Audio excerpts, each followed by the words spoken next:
বিসমিল্লাহির রহমানির রহিম। ভাই ও বোনেরা, যে যেখান থেকে আমাকে দেখছেন এবং শুনছেন, আপনাদের সবাইকে আমার সালাম, আসসালামু আলাইকুম। আশা করি আপনারা ভালো আছেন, আমিও ভালো আছি। UK property gossip by Tasmina YouTube চ্যানেলের পক্ষ থেকে জানাই শুভেচ্ছা। আজ অগস্ট মাসের 13 তারিখ বুধবার 2025। এই মুহূর্তে লন্ডনের তাপমাত্রা আছে 23 ডিগ্রি সেলসিয়াস। এখন আপনাদের সাথে যে বিষয়টি নিয়ে কথা বলতে চাচ্ছি সেটা হলো যে বাংলাদেশের বর্তমান যে অন্তর্বর্তী সরকার আছে, এই সরকারের যিনি প্রধান উপদেষ্টা ডক্টর ইউনূস, সম্প্রতি তিনি মালয়েশিয়াতে গিয়ে সেখানে প্রবাসী বাংলাদেশিদের সাথে একটি সভা করেছেন। তো সেখানে তিনি বক্তব্য দিয়েছেন।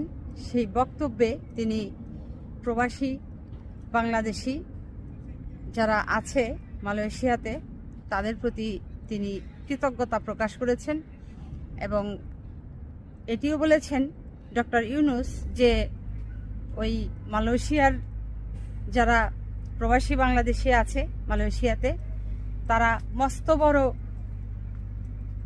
অবদান রাখছেন দেশের অর্থনীতিতে। এটি তিনি বলে তাদের প্রতি গভীর শ্রদ্ধা এবং কৃতজ্ঞতা স্বীকার করেছেন, প্রকাশ করেছেন।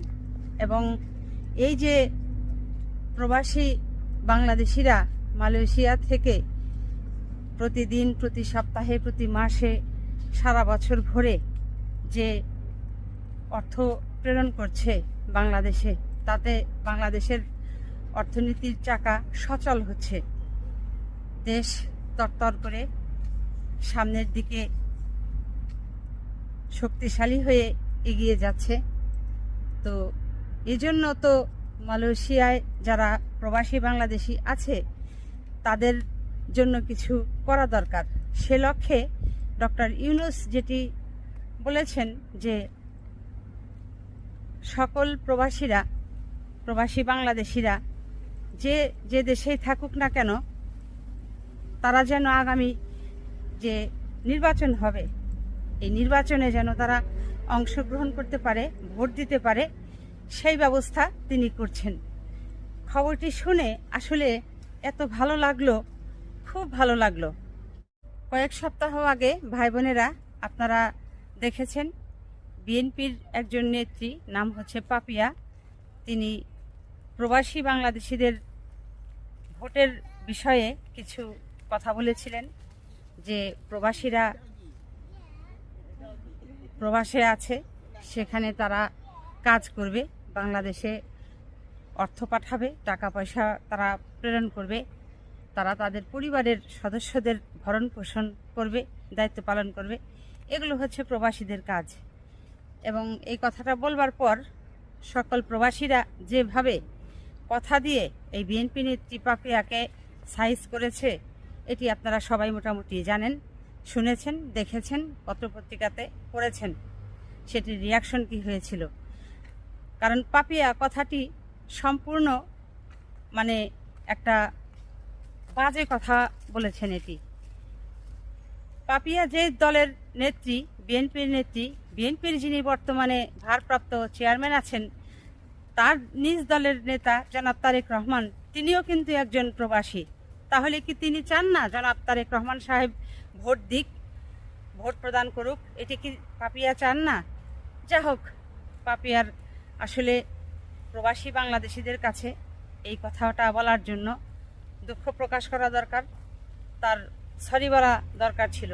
এবং দল থেকে এই পাপিয়াকে শক্ত করে ধরে বলা উচিত ছিল যে এই কথাটা তুমি মানে উঠিয়ে নাও, এটি বলা তোমার উচিত হয়নি, এটি উঠিয়ে নাও এবং ক্ষমা চাও। দলের যে বিএনপির যে হাইকমান্ড আছে, হাইকমান্ড থেকে এই ধরনের একটি নির্দেশনা আসা উচিত ছিল, কিন্তু এটি এ পর্যন্তও আসেনি। আশা করব বিএনপির হাইকমান্ড থেকে যেন পাপিয়ার প্রতি এই নির্দেশটা যায়, সকল প্রবাসীদের প্রতি তিনি ভোট নিয়ে যে আজে বাজে মন্তব্য করেছেন, কথা বলেছেন, এটি যেন তুলে নেয় এবং সরি হয়, ক্ষমা চায়। তো যা হোক, এখন আসলে যে কথা দিয়ে শুরু করেছি সেটি নিয়ে অল্প কিছু কথা বলে ভিডিও শেষ করতে চাচ্ছি। এলাকাটি ভীষণ চমৎকার, চারদিকের পরিবেশটা মনোরম, পানির ফোয়ারা। প্রতিদিনই এই রাস্তা দিয়ে আমাকে আসতে হয়, যেতে হয় কাজের উদ্দেশ্যে। এই রাস্তাটা, এলাকাটা আমাকে ব্যবহার করতে হয়। তো যা হোক, বাংলাদেশের বর্তমান অন্তর্বর্তী সরকারের প্রধান উপদেষ্টা ডক্টর ইউনূস, তিনি মালয়েশিয়াতে প্রবাসী বাংলাদেশি যারা আছে তাদের প্রতি খুব খুশি, এবং তারা যেন আগামী নির্বাচনে ভোট দিতে পারে। শুধু তারা নয়, সকল প্রবাসী বাংলাদেশিরা যেন বাংলাদেশে যে ফেব্রুয়ারি মাসে 2026 সালে জাতীয় সংসদ নির্বাচন হবে, সেই নির্বাচনে যেন ভোট দিতে পারে, অংশগ্রহণ করতে পারে স্বতঃস্ফূর্তভাবে, সেই ব্যবস্থাই তিনি করছেন। এবং সে লক্ষ্যে বাংলাদেশে যে নির্বাচন কমিশন আছে তাদেরকে নির্দেশ প্রদান করা হয়েছে, তারা সেই লক্ষ্যেই কাজ করে যাচ্ছে, এগিয়ে যাচ্ছে। সব কিছু ঠিক থাকলে আমরা প্রবাসী বাংলাদেশিরা যে যে দেশেই আছি ভোট দিতে পারবো, ভোটে অংশগ্রহণ করতে পারবো, এটি হচ্ছে মূল কথা। চমৎকার ঘাস, সামনেই দেখতে পাচ্ছেন এই যে ব্রেঞ্চ, এখানে মিনিট 5 বসে কথা বলবো, কথা বলে তারপর বাসার উদ্দেশ্যে আবার রওনা হব। ডক্টর ইউনূস তিনি এমন একজন ব্যক্তি, তিনি কোনো জিনিসই নেগেটিভভাবে নিতে চান না। কোনো নেগেটিভ জিনিস তাকে যদি বলা হয়, তার সামনে উপস্থাপন করা হয়, সে জিনিসটাকেও ওনার ভেতরে এমন কিছু জাদু আছে, এমন কিছু মানে কারিশমা আছে, সেটি দিয়ে, সেই জাদু দিয়ে, কারিশমার বলে তিনি সেটিকে একেবারে পজিটিভ করে ফেলেন। তো এজন্য আসলে ডক্টর ইউনূসকে অনেকেরই পছন্দ, ভালো লাগে। তিনি শুধু এখন বাংলাদেশের যে 18 কোটি মানুষের বর্তমান সরকারের প্রধান নেতা তাই নয়, তিনি আসলে বলা চলে একরকম এই বিশ্ব দরবারে যত বড় বড় মাথাওয়ালা জ্ঞানী বুদ্ধিমান নেতা আছে, কৌশলী নেতা আছেন, তাদের মাঝেও এই ডক্টর ইউনূস একজন। তো যা হোক, মূল বিষয় যেটা ছিলাম যে প্রবাসীরা ভোট দিতে পারবে, আশা করি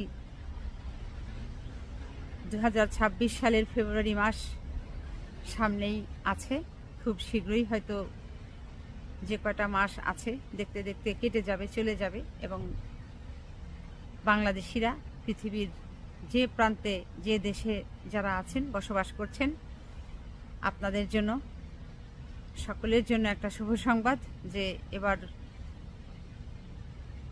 সামনে যে বাংলাদেশে নির্বাচন হবে সেখানে প্রবাসীরা, আপনারা সকলেই প্রবাসী বাংলাদেশিরা ভোট দিতে পারবেন। আপনারা আপনাদের যে মূল্যবান ভোট আছে, আপনাদের যে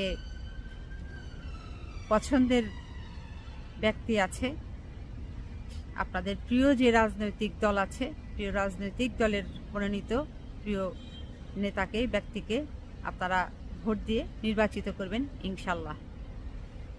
ভাই বোনেরা, আজকের এই ভিডিওতে আরও একটি কথা আমি বলতে চাচ্ছি, সেটা হলো যে কয়েক মাস আগে এই প্রবাসীরা যখন বাংলাদেশে যায়, বিমানবন্দরে তারা বিভিন্ন রকমের হেনস্থার শিকার হয়, এটি আপনারা খুব ভালো করে জানেন।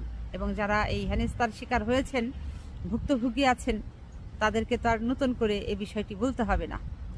তো বর্তমান সরকারের যিনি আইন উপদেষ্টা আছেন, আসিফ সাহেব, তিনি যেটি বলেছিলেন যে এই প্রবাসীদের জন্য ভিআইপি লাউঞ্জ করা হবে, এটা করা হবে, সেটা করা হবে, ঠিক আছে, করেন, সমস্যা নাই। তবে যে বিষয়টি আমি এখানে গুরুত্ব দিতে বলবো, যে ভিআইপি লাউঞ্জ করার চাইতে বর্তমানে যেটা আছে এটাকেই আপনারা সুন্দর, সাবলীল, সক্রিয় রাখার চেষ্টা করেন। সেই সাথে এই যে প্রবাসীরা যখন বাংলাদেশে যায়, এয়ারপোর্টের টয়লেটগুলো ব্যবহার করতে গেলে টয়লেটের টিস্যু পর্যন্ত থাকে না। পানি দিয়ে বাথরুম ভরা থাকে, এটি অনেকেই বলেছে। বাংলাদেশে যে শাহজালাল আন্তর্জাতিক বিমানবন্দর আছে, ওসমানী আন্তর্জাতিক বিমানবন্দর আছে, তারপর চট্টগ্রামে যে বিমানবন্দর আছে, সবগুলোরই মোটামুটি একই অবস্থা।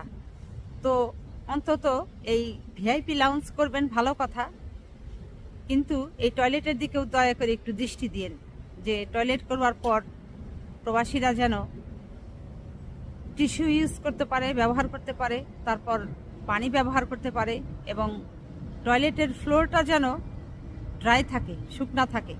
ওই গিরা পানি, হাঁটু পর্যন্ত পানি যেন টয়লেটের ভেতরে না থাকে।